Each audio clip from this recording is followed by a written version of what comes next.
Imagine owing more money than you could ever repay. Not just a little more, not double, but numbers so large they stop meaning anything. Now imagine that instead of being weak, that debt makes you powerful. That sounds backwards. It sounds irresponsible. It sounds like something that should collapse. And yet, right now, the most powerful governments, corporations, and institutions on Earth are built on exactly that idea. Debt isn't just something they survive, it's something they use, quietly, systematically, on purpose. This matters right now because global debt is at the highest level in human history. Governments, companies, households, everyone owes someone. And instead of panic, the system keeps running. Markets stay calm. Power stays concentrated. So the real question isn't why is there so much debt? The real question is how does debt turn into power? To understand that, forget spreadsheets, forget jargon, forget the scary headlines. Start with something simple. Imagine two people. Person A owes nothing. Person B owes $1 million. Who has the problem? Instinct says person B. But in the real financial world, the answer depends on one thing.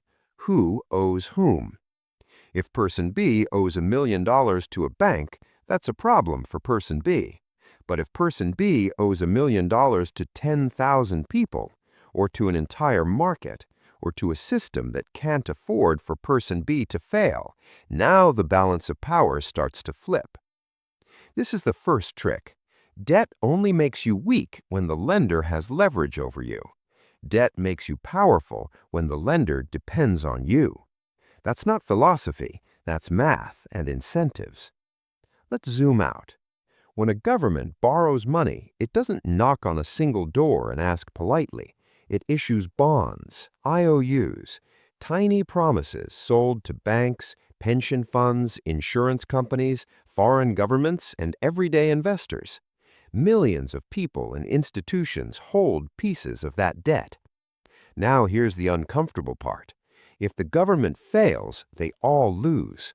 Retirement funds wobble, banks take hits, currencies shake, markets panic. So suddenly the borrower isn't begging anymore. The borrower is systemically important, too important to fail. This is where debt stops being a burden and starts becoming leverage. Because once enough people depend on your debt staying safe, they become invested in keeping you alive, liquid, and stable. Not because they like you, because they have no choice. This is why large governments can borrow endlessly at low interest rates, while smaller countries struggle. It's not about morality, it's about scale. Big debt creates big consequences. Big consequences create protection. Now let's make it even simpler. Think of debt like gravity. A small object falls into the system and gets crushed. A massive object bends the system around it. The bigger the debt, the more the system rearranges itself to keep that borrower from collapsing. This is why headlines about unsustainable debt often lead to nothing. No collapse, no reckoning, just more borrowing. Because the real risk isn't the debt itself. The real risk is what happens if the debt stops working. Now let's talk about the second trick, time. Debt isn't just about how much you owe, it's about when you have to pay it back. Most powerful borrowers don't plan to repay debt the way you repay a loan. They roll it over. Old debt is replaced with new debt. The balance stays, the clock resets. As long as confidence holds, this can continue indefinitely.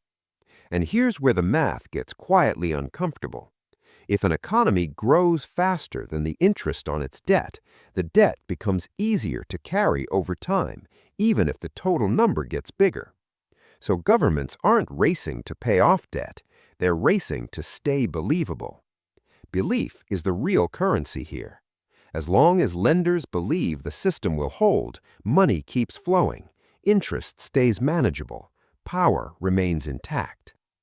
This turns debt into something strange, not a bill, a tool. Now comes the irony. The same debt that scares individuals into obedience gives large institutions freedom. A household with too much debt gets controlled by creditors. A government with enough debt controls the rules of the game. It can change interest rates, adjust regulations, influence central banks, rewrite timelines, not openly, but structurally. And this brings us to the third trick: control over money itself. Most people think money is created by governments printing it. That image is comforting: machines, ink, paper, control. But most modern money is created when banks issue loans. Debt creates money. Repayment destroys it. Which means debt isn't just part of the system, it is the system. When powerful borrowers issue debt, they're not just asking for money, they're shaping how money exists, where it flows, and who depends on whom. Now pause here, because this is where hype and reality split. The hype says debt is dangerous, a ticking bomb, a moral failure. The reality is quieter. Debt is dangerous only when confidence breaks. Until then, it's incredibly efficient at organizing power.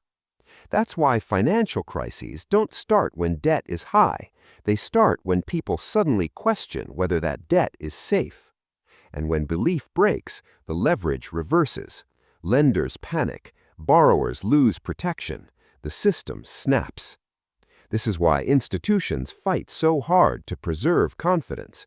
Bailouts, backstops, emergency measures, not out of generosity, but self-preservation. Now zoom out further. Globally, this creates a hierarchy.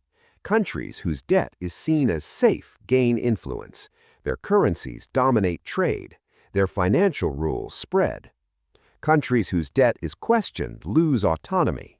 They accept conditions. They adjust policies. They give up control. Same mechanism, different scale. Debt becomes a sorting machine for power. And it's not fair. It's not moral. It's not designed for balance. It's designed for stability until it isn't. Here's the quiet humor in all this. The system rewards the borrowers who look the least responsible by everyday standards. Owing nothing makes you irrelevant. Owing everything makes you essential. That's the absurdity. Now the final layer, why this matters to you. Because even if you don't hold government bonds, you live inside a world shaped by this logic. Interest rates, inflation, housing prices, job markets, they're downstream of how debt is used at the top. When powerful borrowers pull the wrong lever, the cost doesn't show up as a bill. It shows up as higher prices, slower growth, or sudden instability. And here's the unresolved part. This system works as long as belief holds, belief that growth continues, belief that institutions will step in, belief that tomorrow looks enough like today. What happens when that belief cracks again? What happens when debt stops feeling like a tool and starts feeling like a threat? That's the question no one can answer yet, because the trick that turns debt into power only works until it doesn't.